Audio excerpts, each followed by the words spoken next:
Hello, everybody, again. Can you hear me okay? Okay, great.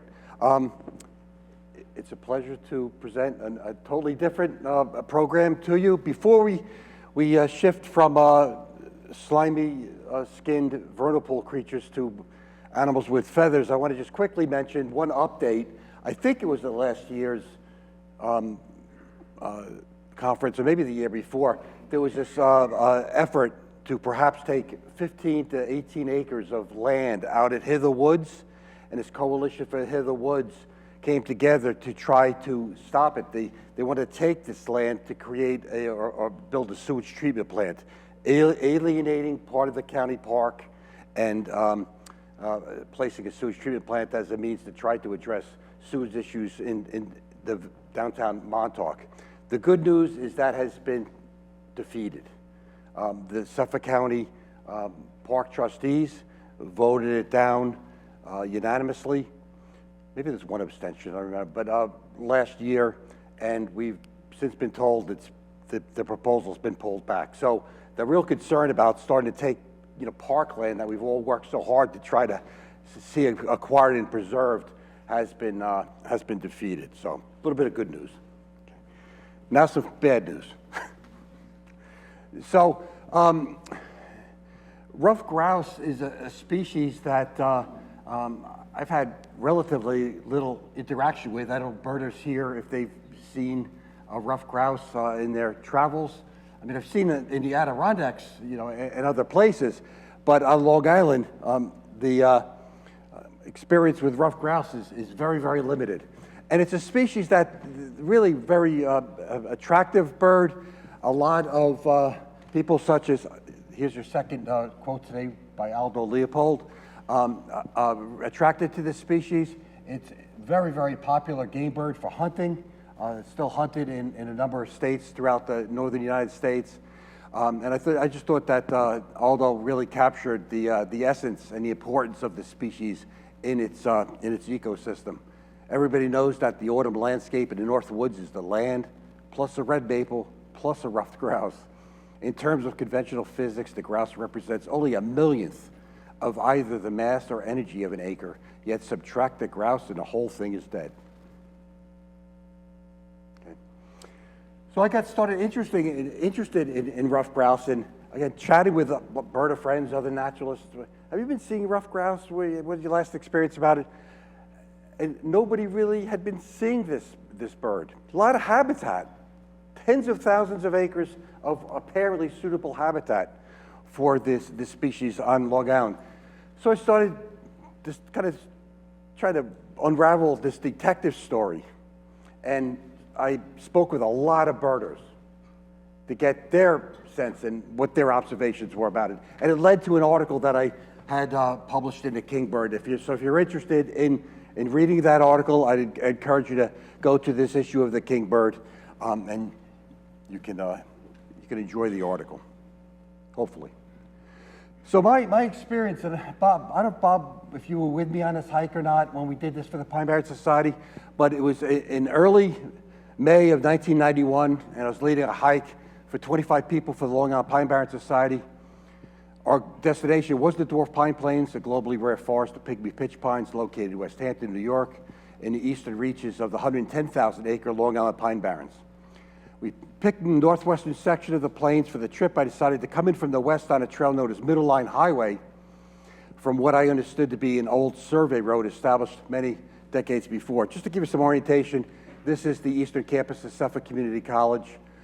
This is Spionk Riverhead Road, and then there is a road, you can probably make it out from the pitch pine that came in and colonized, but a road that runs kind of east-west. And we got to about this area when we heard a ruffed grouse drumming. We had made it halfway to our destination in the transition area between the normal tree-sized pitch pine forests, typical of the Pine Barrens, and the dwarf pine plains. When I first heard it, a male ruffed grouse drumming to the north. To the group's delight, the ruffed grouse drummed several more times before becoming silent.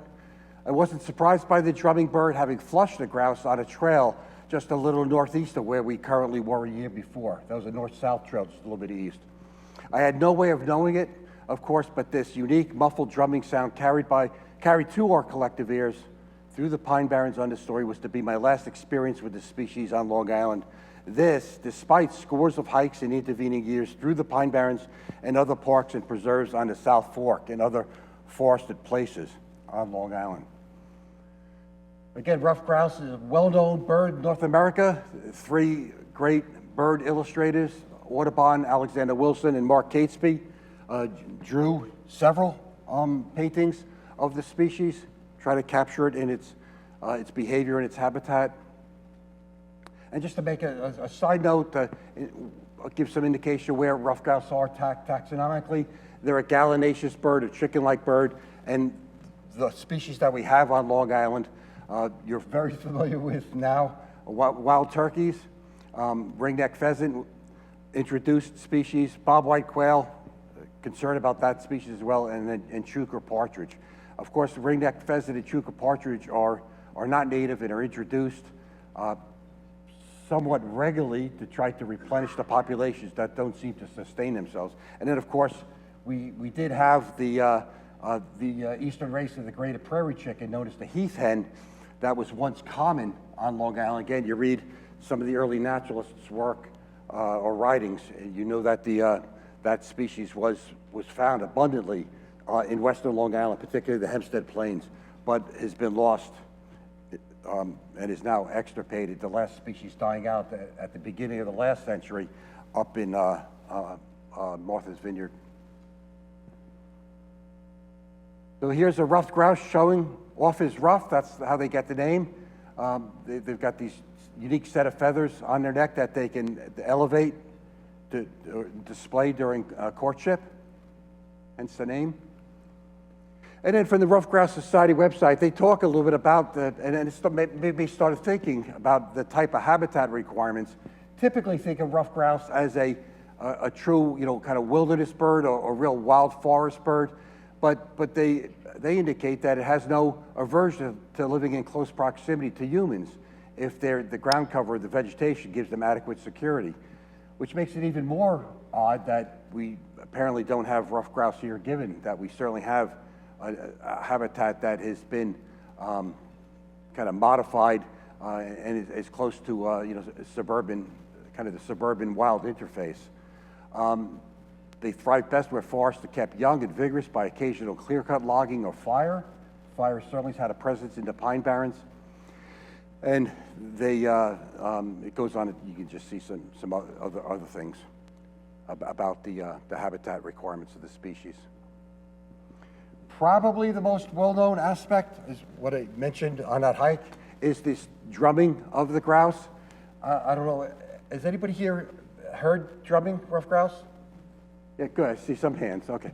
So you know the experience, and it's been likened to a motorcycle just starting up or just trying to get a chainsaw going, that then it starts off and gets more and more rapid. And it's really very impressive. The sounds can carry for a while, and they really can beat their wings quite rapidly within a fairly short duration. The males will do this to attract females, and almost always do it from an elevated site, typically a rock, or more typically probably fallen logs. Gives them that little perch where the sound can carry just a little bit better through the understory. There's just another photo of a ruffed grouse on a log, about to do his stuff. The first reference I could find to ruffed grouse was in J.P. Girard's 1844, the book, The Birds of Long Island. And he says in that book, and then just see the cover of it there, on Long Island it is quite plentiful, inhabiting generally the middle portion of the island, particularly the chain of hills known as the Spine. Of course, that's the Marcacama moraine that you're familiar with, which from its formation is best adapted to its habits. And I mentioned, you said, yeah, the Marcacama moraine is what he was referring to. So well, what is the breeding bird work that's been done, the 2 atlases that have been published? What does that indicate? So you can see that this is a species that's pretty commonplace, certainly back in 1980 to 85, both in New York. It's very, very common downright abundant in certain places. And then, if you look, of course, in the lower right-hand corner, you can see what the presence of the species and distribution was like on Long Island. So, ruffed grouse, there were 26 quadrangles of possible, probable, or confirmed breeders, confirmed in 9, 7 of which were in the Pine Barrens. That was, again, 1980 to 1985, the first breeding bird atlas that was undertaken here in the state, in New York State. The second breeding bird atlas, 2000 to 2005. You can see I think it's a little bit more confusing perhaps, but you can see that the species has declined. It's declined both throughout New York State, but also specifically Long Island. So you can see the change, downward change from 1980 and 85 period, 20 years later, 2000, 2005, an 18% decrease in its presence in the quadrangles, with a nearly 40% decrease of being confirmed as a breeder in those quadrangles. And there is the stark fact from the 2000 to 2005 atlas that it was just found in one Long Island quadrangle. Again, that's also, of course, in the Pine Barrens. So the two state breeding bird atlases offer interesting and more detailed data as to the status of the ruffed grouse, and I'm just again reiterating what we just said. In the first New York State breeding bird atlas, the grouse was reported from 25 blocks along Long Island, 22 of which were from the wide expanses of the central Pine Barrens. And breeding was confirmed in 9 of the blocks, 8 of which were located in the Pine Barrens. 20 years later, however, the ruffed grouse had experienced a precipitous decline on Long Island with only 1 block reporting. This block 2 is in the central Pine Barrens of what appears to be the eastern section of the Mandeville Hills, a 12,000-acre contiguous pine oak forest situated on the Ronkonkoma Moraine. Well, the decline of the ruffed grouse wasn't lost on regulators and the DEC, which of course regulates wildlife and hunting in this state. And today, and going back for more than 2 decades, the ruffed grouse season has been closed on Long Island. There's no legal hunting allowed. And they actually closed the season for ruffed grouse on Long Island all the way back in 1998 as DEC wildlife staff realized what was going on in the decline of the species. And it was shut down at that time, and it's still closed today. So I want to just run through now some of the comments from both earlier naturalists as well as the birders that reached out to through my effort to try to gain a better collective sense of people's experience with the species. Bob gave that wonderful talk before about the naturalists on Long Island, and of course went into some detail about Gil Rayner. Well, Gil also was another one of the things that he did in his spare time when he wasn't raising his 9 children and chatting with Bob for hours on end outside his house, was that he was basically the regional compiler for the New York State Ornithological Association for the Long Island region. And we get all the reports and compile them, and they're published. And if you subscribe to the Kingbird, you know that every issue's got the compilations of what's being seen around the state. So again, Gil's responsibility was for the Long Island region. So what he wrote was, fall of 1963, quite common this year in Mandeville and Upton. Population of Long Island appears to be up this year. Another apparently a high point of cycle seen frequently in Mandeville and Upton, maximum of 12 together. December 22nd, Mandeville, and 5, January 6th, Gil Rayner. Apparently down somewhat in 65, 2 years later, from peak of last 2 years, but many observations of 1 to 7 in Mandeville and Upton through the season. And then by 1974, Gil reports low numbers on central Long Island. And then pulling from the Kingbird Region 10 reports, again, it points out the Christmas bird count outcomes. 6 birds were reported in 1967. By the summer of 81, ruffed grouse was still in low numbers in central Suffolk, but broods were found in 2 places. December of 82, 2 birds. December of 83, 2 ruffed grouse. 1990 at BNL, yay, where we are, that there was a bird seen along Route 104, 91, and then another one in 1993 at BNL. And then the information I got reaching out to, again, I reached out to several dozen birders and naturalists and responses back.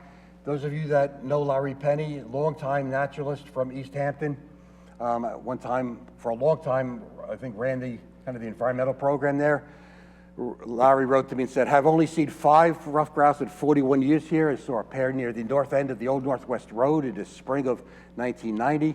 The last I saw was in Montauk on the Parkway near the entrance to the radar site in the state park there in the early years of the century. In all my 75 years of living in both forks, I've seen 5, never on the North Fork, never heard one drumming. Steve Biasetti, who you may know, is a naturalist, really fine birder, and a staff person at the group for the East End, provided his information. It's an easy question for him to answer, as he only has had 2 records for the species on Long Island, seeing one at Maple Swamp in '95, where he flushed a few ruffed grouse from the huckleberry shrub layer there. And then over at the wetlands at Bald Hill, if you park on 51, wonderful hike up to the top of Bald Hill. He was surprised by a hen ruffed grouse. Tried to distract him because she had at least 1 chick. Further on, Hugh McGinnis, who you may know, another very fine birder, who gave a talk on moths, I believe, to this conference several years ago, said his last record on Long Island was from Hunter's Garden, which is in the eastern reach of the Mandeville Hills, accessible off of 51. Can't remember the year, but maybe May 5th, 1992, record that he had on eBird. And then, author's note, the account, in fact, was reported in a Region 10 account, and it was a male heard drumming at Hunter's Garden. Byron Young, is Byron still here? Is he? Yeah. He left? Okay. So Byron responded too. I'm not sure if this will be of any assistance to you. My first and only observation of a ruffed grouse on Long Island occurred around 76 on South River Road in Riverhead, probably just south of the Epcal property. The bird was in the middle of the road. It definitely was a ruffed grouse. I keep hoping to find another ruffed grouse along this stretch of road, but to date, no such luck. I'm not aware of any recent observations. At that point in time, I was still learning about Long Island, was not keeping records of my bird observations. And just a few more. Mike Wasilko, who's a DEC employee, he's now gone upstate, but he did respond saying, I know they were already quite rare when he began working for DEC in 2001. He did manage to see one again in the Mandeville Hills, Hot Water Street near Toppings Path, and then probably 2002 and 2003. He left Long Island in 2006, so I'm not sure what may have been seen since then, but so anyway. And then Robert Paxton can comment on ruffed grouse numbers on Long Island as reflected in the Montauk Point Christmas bird count, of which I was a participant between 67 and 2011. What a great commitment that was. And a co-compiler from 74 to 93. The count began in 1920. Has been conducted continuously since then. There were 5 reports of single ruffed grouse over the years, 58, several times in the 70s, and the last one, again, December 20th, 1980. I'm reasonably certain that there have been no further reports from the South Fork since 1980. He forwarded to Angus Wilson, but I don't think I heard from Angus about what his observations were. But you see the very bottom here. I suspect that ruffed grouse were regular on the East End before the 50s. On the basis of the results of the Montauk Christmas bird count, I would say that it has been extirpated from that area of eastern Long Island since 1980. Lastly, Bob Adamo and Tom Moran got notes from reaching out, and you see Bob sent it in kind of bullet fashion. And I would point out this last, oh boy, sorry.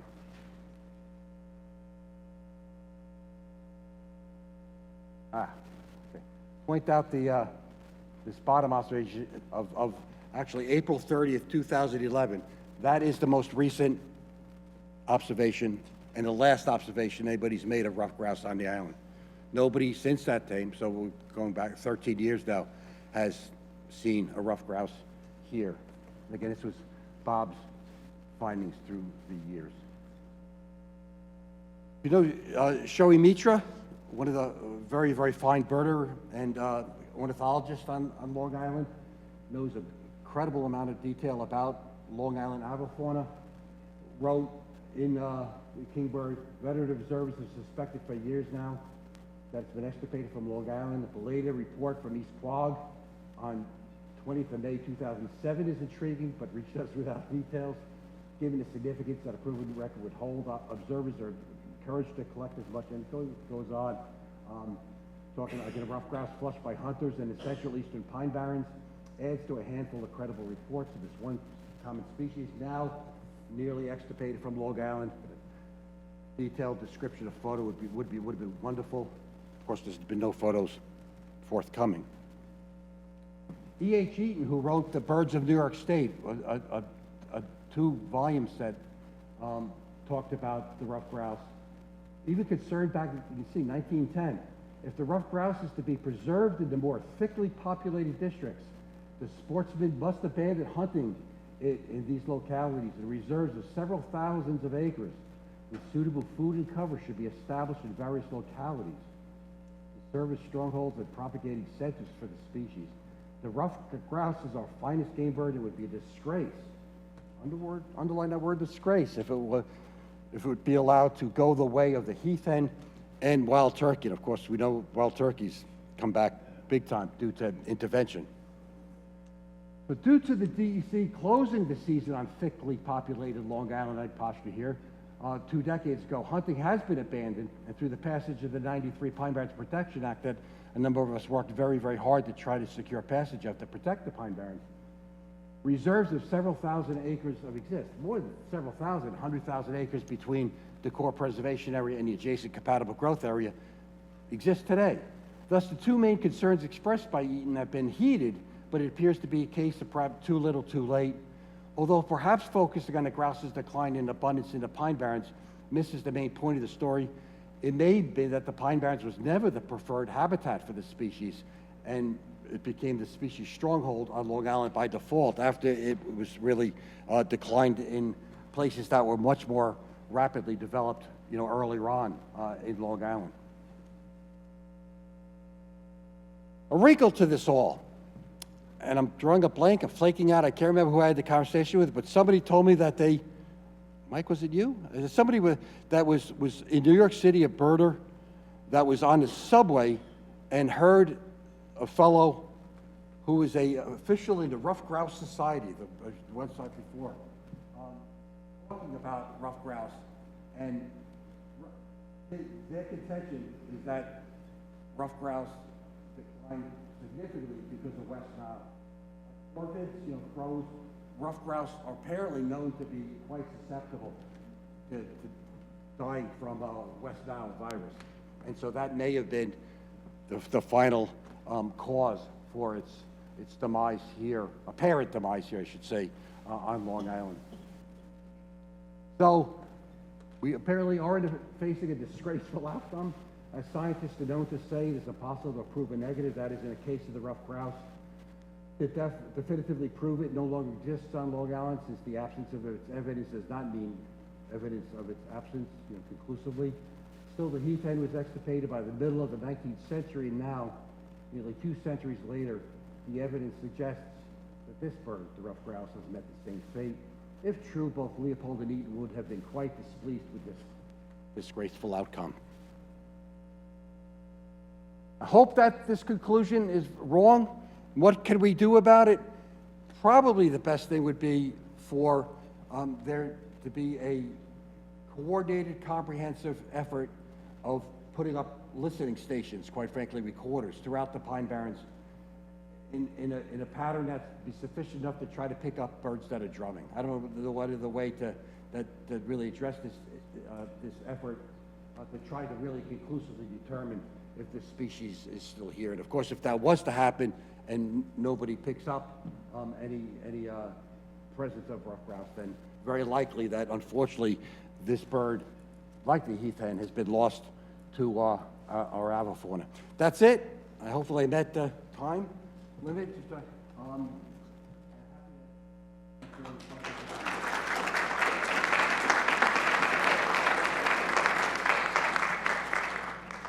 Questions? There was some inference that there was some inference in your research that it could have been, you know, it's an early successional species somewhat, and we, in terms of the pine barrens, we haven't really we're trying to catch up with management in terms of fire. Right. So it's possible that that maybe one first step would be to do an analysis of the habitat as we get the fire program going, and we might have to do a reintroduction, but if we have the habitat, that could be, you know, something to consider. Something definitely to consider, and that perhaps if we are successful in vegetation management in the pine barrens and maybe other parks, then we might be able to create the habitat highly suitable for ruffed grouse. I do wonder if, again, this is hypothesizing on my part, that maybe a silver lining of the southern pine beetle invasion is the thinning and opening up of the pine barrens a bit more. That coupled with prescribed burns that could create these patches and again openings that the bird apparently desires might be able to provide again a necessary habitat changes. Then a reintroduction of the bird. That's a big change.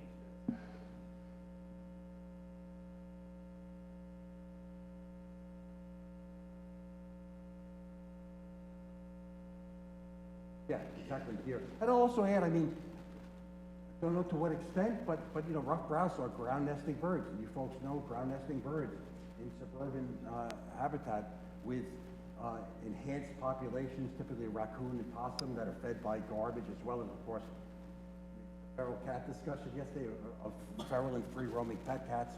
What could they have contributed to the demise? Don't know, but probably at least some. Daniel Carpin conjecture, could be global warming issue. Species moving north.